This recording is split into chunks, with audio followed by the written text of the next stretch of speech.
கிறது. இதை தி. மு. க. துணை பொதுச் செயலாளரான சகோதரி திருமதி கனிமொழி கருணாநிதி அவர்கள் எப்படி கண்டும் காணாமல் மௌனமாக இருக்கிறார். பெண்களை இழிவாக பேசும் இதுபோன்ற மலிவான மனநிலை கொண்டவர்களை கண்டித்திருக்க வேண்டாமா? அப்பா என்று தன்னை அழைத்து மகிழும் தமிழக முதலமைச்சர் இதை கண்டித்திருக்க வேண்டாமா? தி. மு. க. சின்னத்தில் வெற்றி பெற்ற சட்டமன்ற உறுப்பினரல்லவா இந்த அவதூறு மற்றும் வக்கிர மனப்பேச்சாளர். இதற்கு தி. மு. க. வின் பதில் என்னவென்று தமிழக பெண்கள் உற்று நோக்கிக் கொண்டுள்ளனர். இச்சூழலில் இந்த ஆண்டு கல்வி விழாவில் கபட நாடக தி. மு. க. போல நீட் தேர்வை நீக்கும் ரகசியம் இருக்கிறது என்ற வடிகட்டிய அரசியல் பொய்யையோ அல்லது நீட் தேர்வுதான் தகுதியின் வெளிப்பாடு என்று பேசும் அரக்க மனம் கொண்ட பிளவுவாத பா. ஜ. க. போல் இரக்கமற்றோ பேசாமல் மாணவ செல்வங்களின் வாழ்வின் மீது உள்ள கரிசனத்தால்தான் எங்கள் தலைவர் நீட் மட்டும்தான் உலகமா என்று மனதைரியம் ஊட்டினார். மாணவ செல்வங்கள் அனைவரையும் தன் குழந்தைகளைப் போலவே பார்ப்பவர் எங்கள் வெற்றித் தலைவர்.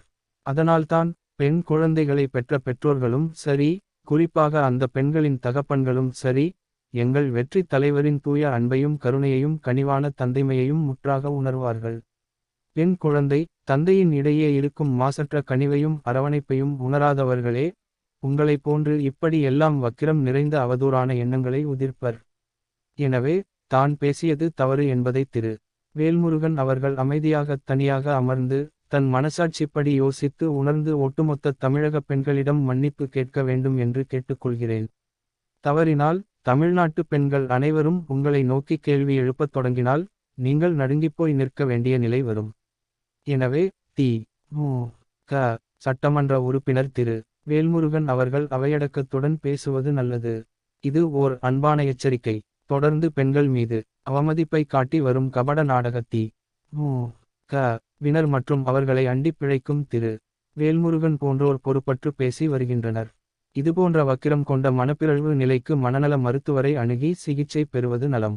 தமிழக அரசியலில் இதுவரை இல்லாத ஒரு பெரும் வரலாற்று மாற்றமாக ஒட்டுமொத்த பெண்கள் இனமே வருகிற 2026 சட்டமன்ற தேர்தலில் எங்கள் வெற்றித் தலைவர் பின்னால் அணிவகுத்து நிற்கும்போது இப்படிப்பட்ட அவதூறு பேசும் அரசியல்வாதிகள் இருக்கும் இடம் தெரியாமல் போவது நிச்சயம்.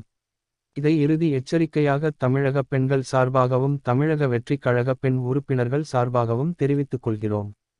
தாஹிரா கொள்கை பரப்பு இணைச் செயலாளர் தமிழக வெற்றிக் கழகம்.